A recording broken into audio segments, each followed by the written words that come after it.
Hey everybody, welcome to the Art of Photography. My name is Ted Forbes. Today we are going to talk about online promotion and how do you get your work out there, how do you get eyes on it, how do you get feedback, all that sort of thing. So come on over with me. We're going to turn this into a screencast today and I'm going to show you my online workflow and kind of how I do it. Okay, so promoting your work online. What we're looking at right here is this is my personal photography website that's been recently redesigned. And if you are interested in visiting, the URL on this is focus.nu. And it's focus.nu. And basically, what I wanted to do with my personal portfolio is there's kind of two sides to this. We're on the landing page right here, but you see I have a series of galleries along the side. So these are, galleries that are kind of more or less edited and culled out from all the stuff that I do. And this is, the better work that I take. And so, basically if somebody wants to see what I do, they're able to come in here and click on thumbnails. They can use the previous and next buttons and basically view work.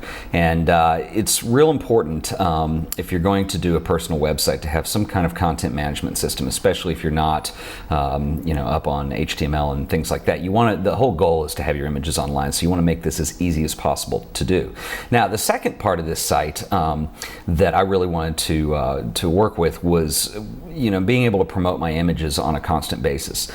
These images that you're looking at in the galleries, are shot over a number of years, and they're kind of a greatest hits, if you will. It's some of my better work. But the frequency that I turn out really good work, at least that I'm proud of, is not daily. It's fairly infrequent. So what I wanted to do was actually have a venue where I could do daily postings. And so what I've done here, if you look over on the navigation here, is I have a blog. And when I click that, I'm actually using WordPress to drive this. It's a very simplified, major scaled down version of WordPress. And I have a back end. It's a separate link I go to, and I can make postings that way. And I can upload images. And these are more daily kinds of things. This is a pinhole image that I took this weekend when I did a workshop at the museum. These are not maybe the greatest images in the world for me, but it's more of an experiment. And if you're serious about photography, and you really were serious about getting better at it, you need to be shooting all the time. You need to make images. The only way to get to really good ones is to make mistakes. And I, kind of with this blog venue, I'm willing to do that in public. And, again, not everything is great that I take, but, it forces me to just try harder and see if I can't get better. I also post articles in here from time to time. I did one on making these kooky animated GIF files that I did at lunch one day, and so I post both images and words in here, which is great. But if nobody knows your website exists, they're not going to come to it. So how do you promote this? Well, there's a couple avenues that you can do, and what I recommend is that you see what you can do to exploit social networking or to incorporate that into your workflow as far as promoting yourself online. Now, a couple things that I'm sure everybody's familiar with. I've got them bookmarked at the top here, but obviously the Twitter, and you can sign up and follow me if you want. I'm twitter.com/TedForbes, and you can see that my postings come in here as links. I'm going to get into that in just a second, but this is a great way. I personally like Twitter because I have contacts I keep up with, and it's a great way of on small or large scale keeping up with people. So it's a good social network, and I'll show you how photography fits into that in a second. Obviously Flickr, where we have our group, the Art of Photography group. I post images in here, and I also go look through other people's images, and I leave comments, and people leave comments on mine. It's a great way to learn. It's a great way to meet people that have similar interests, and just kind of try to further your photography being, if you will. Now, the last thing I want to show you here, and this is how I tie everything together. There is a website called Posterous, and if you go to posterous.com, that's Posterous.com, and I'll have, if you go to thepublicbroadcast.com, where the website for the podcast, I'll put all these links in the show notes so you can get to them. Posterous is wonderful, and basically it's just a quick way to do a blog. Okay, that's on the very surface what Posterous is, and so basically I can make blog posts on here and it just puts it all together for me. Signing up for Posterous couldn't be any more easy. All you have to do is send an email to post@posterous.com and it will build your account automatically. And then you can go in later and claim it and set it up and personalize it and tweak it and all that good stuff. So anyway, the Posterous definitely gets the award for the easiest thing to use. It's kind of similar to Tumblr if you've ever used that. And what's cool about Posterous, I use it to submit images, but you can also write blog posts. I can put videos video on here. I can put audio files. Basically, any kind of media it will support. And the cool thing about it is I mentioned that you sign up by sending an email, and that's pretty much how you do all your posting. It has a pretty complicated secure system, so nobody's going to spoof you.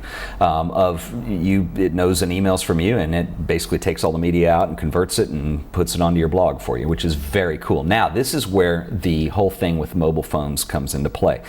And last podcast, we talked a lot about shooting, specifically, in my case, on the iPhone. Certainly, there are other smartphones that have similar things.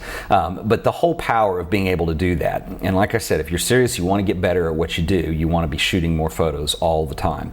And if you want to post them and share them online, kind of like I do, I highly recommend using Posterous for this, because I can take the picture from the phone, I can edit the picture from the phone using the apps that I've got, and then I basically just email it to Posterous, and it makes it live online. Now, what's really cool about Posterous, so my account's already set up, obviously, but if I click on this Manage button up here at the top, I'm going to show you this is where the real power of this comes into play. You get your Manage screen. Now, over on the left-hand side, there's this category called AutoPost. If you click on that, this is what's really cool, is I can set up, and there's a lot of sites and programs that this supports, but I can basically set up my Twitter account, I can set up my Facebook account, my Flickr account, my Delicious account, and my blog at focus.nu. And basically, when I post to Posterous, I send it an email with an image in it, or multiple images if you want to do that. What it does is I have this all set up, so it automatically takes that and it posts it to these 5 places as well. So there's 5 postings that I'm getting out of just sending one email, and this is a great way to basically share your stuff online. I'll show you how this works. Let's go back to my Posterous here.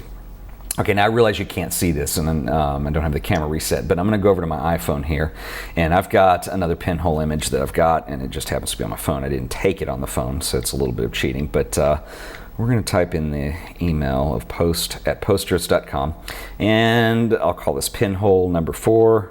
It's a Mark de Suvero sculpture. It's de Suvero at sunset. Okay, let's go ahead and send this. And it'll take just a second, because this is a little bit big of an image. But what I really like about Posterous, and I think this is the important thing, is it makes posting so easy, and it does it via email. Okay, my email has been sent, and I'm going to go ahead and talk for a minute, because sometimes it just takes a second, but you should get an email back pretty quick from Posterous. But anyway, it's going to perform all its magic and all. But anyway, so very quickly, and there the email has come in, and it just confirms that yes, everything's posted. So now if I refresh this page, you're going to see, here it is, pinhole number 4, de Suvero at sunset, and there it is. There's my image, my pinhole camera image. And also, if you'll note that I go over to Flickr and I'll refresh that, you can see that it automatically posted to Flickr, and it took the subject of the email and it titled the image with that. You could put text in there too, and it'll put it in the content. Over here on the Twitter, let's go ahead and recycle this here. And you can see here it is, pinhole number 4, de Suvero at sunset. And it gives a link into Twitter, because if you use Twitter, you're limited to a certain number of characters. So what it does is it simply puts a shrunken link into my Posterous account. So people can link there. And then I can go over here to blog.focus.nu. Let's refresh that page. And there it is, de Suvero at sunset. So I can be on the road and do this. I don't even have to be at a computer. This is what makes this so cool. It used to be in the old days, if you wanted to do blog posting or website posting, you'd have to go in, bring your image into Photoshop, crop it, resize it, make sure everything looked good, and then you'd have to go upload it. And then, gosh, in the days before social media, there was no way of distributing it, and you just basically had to kind of word of mouth or whatever, promote your website. And you jump forward 10, 12 years, and it's really amazing.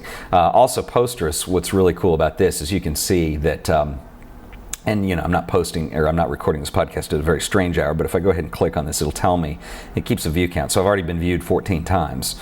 And so, obviously this podcast is pre-recorded, so maybe you've viewed it if you follow me on the Twitter. But anyway, it's a great way to get your work out. It's a great way to get comments. Even if you're not interested in being a professional photographer, you're just interested in getting better. What I really like about all this stuff is that you have this community aspect of it.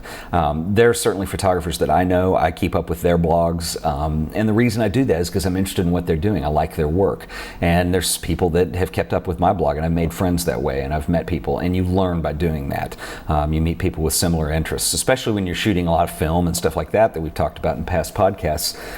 Sometimes there's a learning curve on that, and when you hang out and meet people that share that similar interest, it's a great resource to ask questions and do all that kind of stuff. So anyway, that's pretty much my workflow for sharing my work online.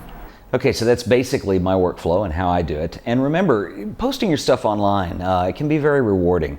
Having an online community of people there with similar interests, similar likes, and similar talent, it's really cool. All you have to do is start a conversation. And we'll talk more about this in future podcasts and more specifically websites and how that works and stuff like that. But anyway, that's it for today. This has been The Art of Photography, and thanks for watching.